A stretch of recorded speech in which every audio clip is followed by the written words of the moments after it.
हरियाणा का रोहतक जिला 1 मार्च 2025 का दिन था। सुबह सुबह का वक्त था, लोग अपने अपने कामों में व्यस्त थे। इसी दौरान सांपला बस अड्डे के पास एक बड़ा सा सूटकेस लावारिस हालत में पड़ा हुआ था। शुरुआत में इसे किसी ने ज्यादा तवज्जो नहीं दी, लेकिन आते जाते लोग इस सूटकेस के बारे में बातें कर रहे थे कि आखिर इतना बड़ा और नया सूटकेस यहाँ कैसे आया। और फिर जब ये खबर धीरे धीरे फैलने लगी तो सूटकेस के इर्द गिर्द लोग इकट्ठा होने लगे। लेकिन इसी बीच किसी ने पुलिस को इस सूटकेस के बारे में सूचना दे दी। कुछ ही देर में सांपला पुलिस स्टेशन के SHO विजेंद्र सिंह मौके पर पहुंचे और फिर धीरे धीरे इस सूटकेस को खोला गया। अंदर का नजारा किसी को भी हैरान कर सकता था। सूटकेस में एक युवती का निर्जीव शरीर पड़ा हुआ था, चेहरा बिगड़ा हुआ था, शरीर पर चोटों के निशान थे।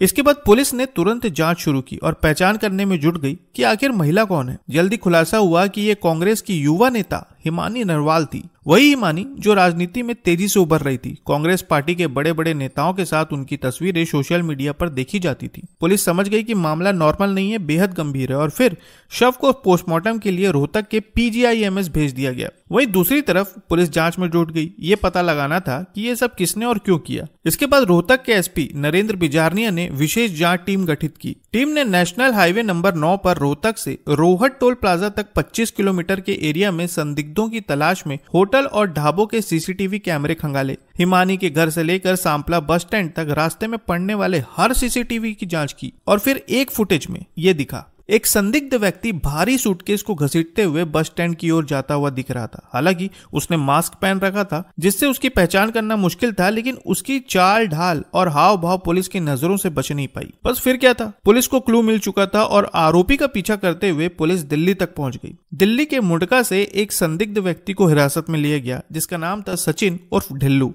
उम्र 30 साल। जांच में पता चला कि सचिन शादीशुदा है और उसके 2 बच्चे भी हैं। हरियाणा के झज्जर जिले के कनौंदा गांव में उसकी मोबाइल रिपेयरिंग की दुकान है। इसके बाद पुलिस ने उससे पूछताछ शुरू की और आखिरकार उसने पूरी सच्चाई कबूल कर ली। सचिन से पूछा गया कि हिमानी के साथ क्या हुआ था। मीडिया रिपोर्ट्स के अनुसार उसने बताया कि 27 फरवरी की रात 9 बजे वो हिमानी के घर पहुंचा और पूरी रात वहीं रुका। अगले दिन यानी 28 फरवरी को दोनों के बीच बहस शुरू हो गई।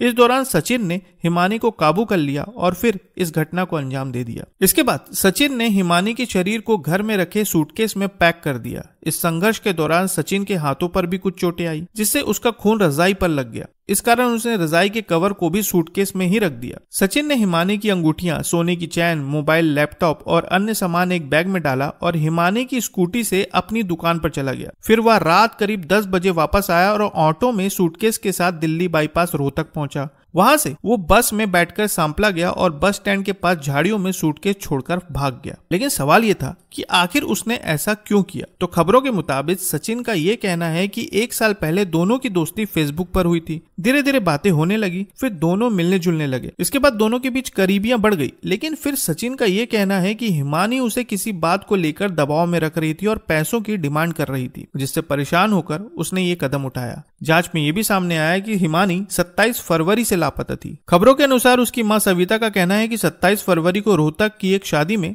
हिमानी शामिल हुई थी और उसके बाद से वो लापता हो गई। हिमानी पिछले 5 महीनों से रोहतक के विजयनगर स्थित अपने पैतृक घर में अकेले रह रही थी। उसके बड़े भाई की भी करीब 14 साल पहले एक आपराधिक घटना में निधन हो गया था, जबकि उसके पिता शेर सिंह का 10 साल पहले देहांत हो गया था। इसके बाद उनकी मां हिमानी के छोटे भाई को लेकर दिल्ली चली गई। देखा जाए तो अभी भी इस मामले में जांच चल रही है और देखना यह होगा कि आने वाले दिनों में इस केस से जुड़े और कौन से नए नए राज खुलते हैं। तो आगे की खबरों के लिए चैनल को जरूर सब्सक्राइब कीजिएगा। फिर मिलते हैं बिल्कुल एक नए वीडियो के साथ। तब तक के लिए आपका बहुत बहुत धन्यवाद।